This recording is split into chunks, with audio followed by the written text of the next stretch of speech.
La République du Congo, pays producteur et exportateur de pétrole, ambitionne de mettre en musique un pôle gazier, un projet qui s'avère profitable pour les consommateurs congolais et fera du pays un maillon stratégique pour la production de cette denrée. Pour y arriver, le Congo compte sur l'apport de certains partenaires dans l'Angola. C'est dans cette perspective que le ministre congolais des hydrocarbures a pris part ce 9 septembre, aux côtés de ses homologues de la sous-région, à un échange par visioconférence sur la relance et les perspectives de développement de l'industrie pétrolière et gazière en Angola, conjointement organisée avec la Chambre africaine d'énergie.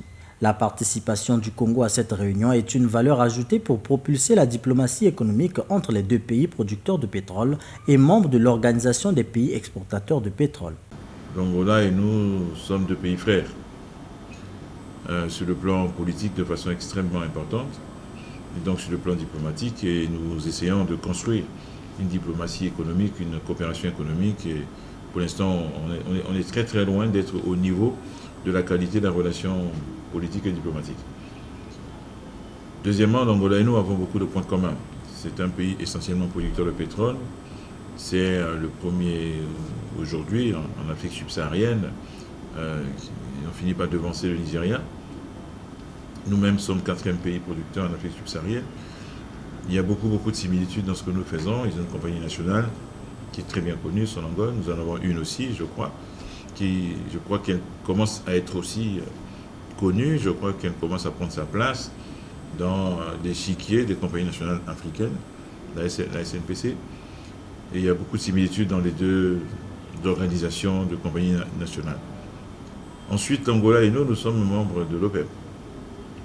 Membres de l'OPEP, et nous portons là-bas la voix africaine, nous défendons des causes, notamment dans cette phase aujourd'hui marquée par la transition énergétique, marquée par la place que nous voulons accorder au gaz.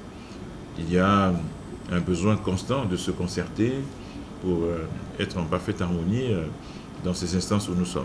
Et enfin, l'Angola et nous sommes membres de l'Association des pays africains producteurs de pétrole, APO, dont le siège ici à Brazzaville.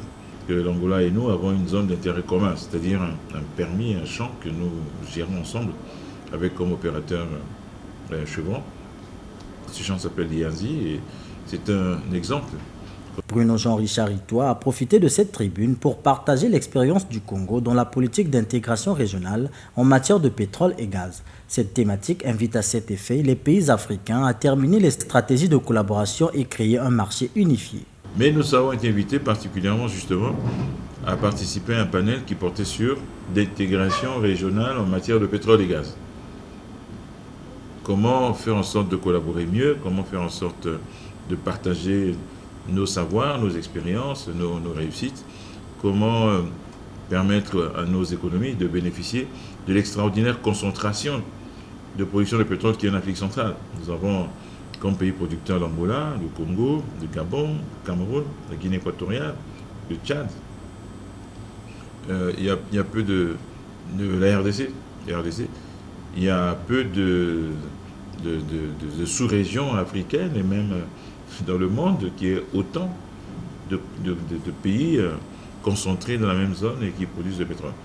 Donc une collaboration entre ces pays, et si on voulait étendre cette notion de sous-région au golfe de Guinée, eh bien on irait jusqu'au Nigeria, qui fait partie du golfe de Guinée, et on peut même inclure la Côte d'Ivoire. Donc, une telle concentration devrait nous emmener à mettre à profit des activités intra-africaines, favoriser le commerce intra-africain, partager encore une fois des succès, des expériences.